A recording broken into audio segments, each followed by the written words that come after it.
sports right now is Travis Kelce. The best team in sports right now are the Kansas City Chiefs. Sports in general. That's right. American at least. All right, let's get it popping. Kelce got 4 catches for 39 yards through the first 2 games. That is atrocious by Travis Kelce standards. On pace for 330 yards. This is a man who's had 7 consecutive 1,000-yard receiving seasons. Maybe the greatest receiving tight end in the history of sport. And his statistics right now are legitimately awful. But the team's winning. Shady, is it time for Travis Kelce, superstar Travis Kelce, dating mega star Taylor Swift? Is it time for him to make a statement game Sunday? No, he doesn't. He's a billionaire. No, but seriously, though, like, they're playing the Falcons. It's only week 3. They're 2-0. Travis Kelce, 35 years old. He needs to be healthy for the whole season. Not just a regular, but for the playoffs as well. The problem is that if a superstar player is not playing to his talent or capabilities, is an issue. But for the Chiefs, it's not like that. First of all, we watched all last year. Well, he didn't have a great season last year, but in the playoffs, what did he do? He put his cape on. Right? He said, yo, y'all jump on, I got y'all. And that's what he gave us. He showed Andy Reid and the Chiefs said, yo, we can save our best offensive weapon for the playoffs.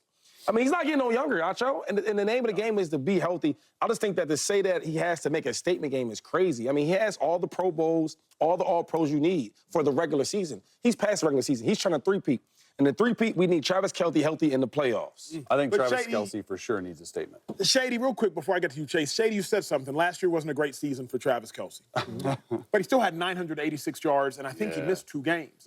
Right now, he's on pace to play all 17 games and only have 338 yards. So if last year 900 wasn't great, and this year he's going to have 67% less yardage than he did last year, which wasn't great, what the heck does that make this year? But my thing is, like, when you say statement, like what statement is it? Can Travis Kelce have a phenomenal game to make what type of statement?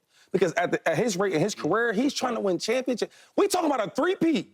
That's what we talking about, a three-peat. I don't hear him talking about nothing about himself. He's talking about a three-peat. So my thing is for the Chiefs to be successful, for him to be successful, because he did all the individual things you can do. He won a championship. Well said. I think he does need to make a statement, really to himself, that he is the leader of that team, right? Because they're out without Hollywood Brown.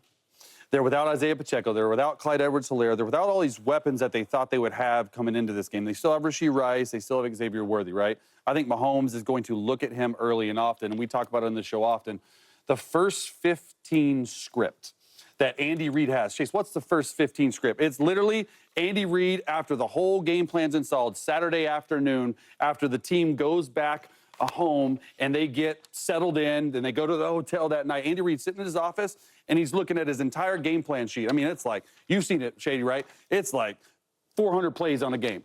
He's picking and he's numbering 1, 2, 15 plays that he wants to start the game with, all right? And usually it's, hey, based on coverage, based on what the other defense is doing. This week, it's going to be different. It's going to be, number 1, let's throw a stick route to Travis Kelce. Let's get him started early in the game. Number 4, Kelce, motion. Number 5, Kelce on a naked route. Number 6, Kelce on a deep cross route. I imagine there's 5 or 6 plays in that first 15 that he's going to get the football. Why? Because he needs to get going. Patrick Mahomes, at the end of the day, you can have these stud wide receivers. You saw him targeting Xavier Worthy down the sideline, that pick, that interception by the Bengals, right?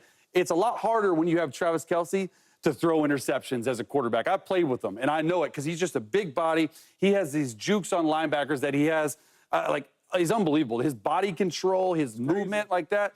So I like the first 15 script to get him involved early in this game. Now, let's say all that's true. First 15, 7 of those passes go to Travis Kelce, and he got 28 yards. 100 yards. No, let's just say the first 15, they go down there. It's a 12-play drive. They get to their first 15. Andy Reid scripts are great. He has 6 catches for 66 yards in the first in the first quarter. What does that mean? Means that he's not getting old. It means nothing, man. We're talking about the greatest pass-catching tight end ever making a statement in week 3? If my man go out there and he had 300-yard receivers, what we going to say? That's Kelce. That's all we're going to say. Kelce and Andy Reid and Patty Mahomes, boy, they spell. There's nothing that this man has to do on this football field to make a statement. He's made a statement his whole career.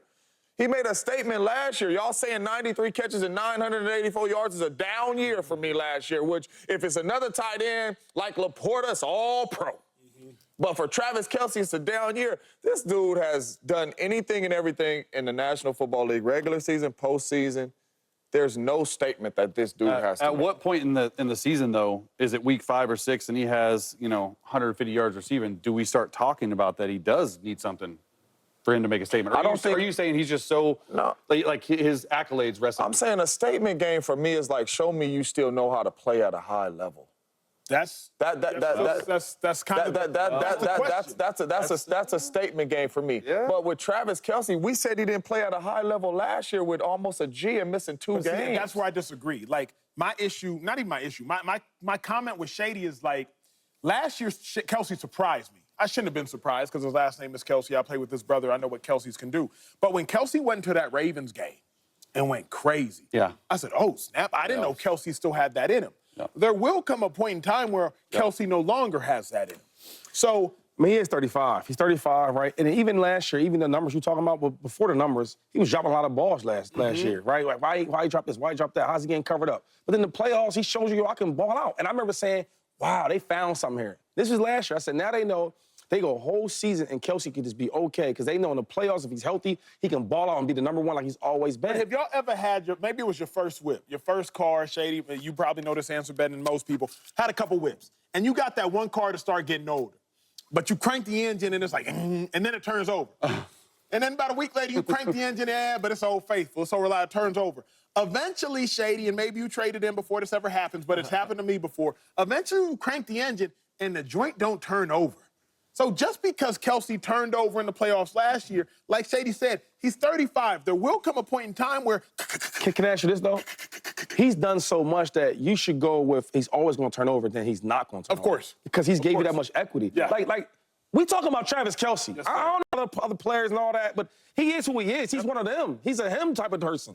Let's respect his name a little bit better on this show. That's all I want, please. Of course. There's no disrespect. Kelce's one of the greats. Yeah. I'm just curious. We're doing television. Yeah. When we return, we got to get to the training room because we're talking about Jordan Love. He's got a sprained MCL, but he could play on Sunday. We'll tell you if we have an issue with it. That is next. Is there an issue with the Packers? Because we won't respect you around here, I joke.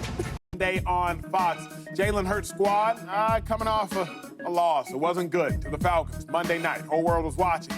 Derek Carr's offense is the best in football right now, and they're rolling it 2-0. So we got to discuss this one. Chase, just talk about me first and foremost. Like, who do you have more belief in? Quarterback. You played for the Saints. You also played for the Eagles. Yeah. Who do you have more belief in? The Saints quarterback, Derek Carr, the Eagles quarterback, Jalen Hurts? I'm sorry, Shady. It's Derek Carr right now. The way he's playing under offensive coordinator Clint Kubiak, the under center, the play action, the shots, the confidence. You saw the confidence out there when he was throwing that bomb to Shaheed. That's what I'm most excited about. Saints have averaged like 44 points a game. It's crazy. I was on a team that did that in 2009, the Saints. You know what we did that year? What y'all do? Super Bowl. I'm just saying there's aspirations down there. They've completely changed the offensive culture. I'm excited to watch him play. Cannot wait. Shady McCoy, obviously, you're the Eagles' all-time rushing leader. So this question is near and dear to your heart. Who do you have more belief in, Jalen Hurts and Derek Carr? Hold on. Keep it 100. Hold on now. That's all I do, dog. Yeah, come on. All right, now I know every time your Eagles pop up on this show, I don't even know who this Shady is. You know what I'm saying? You know how people got like split personalities. I don't even know this Shady, dog. I gotta be honest. Can we be honest, dog? I'm gonna go with Jalen Hurts, right? Now, the cool thing about this is, hold on. Can we be honest, dog? Be honest, Shady. Them same numbers that you we in the facility, dog. We're just in the facility right So now. I'll just say this, though. Like, to be a really, really good player, it's hard to do that consistently, right? So you can have a good game in week 1, a really, really, really great game in week 2, but can you keep doing it if that's not what you really do?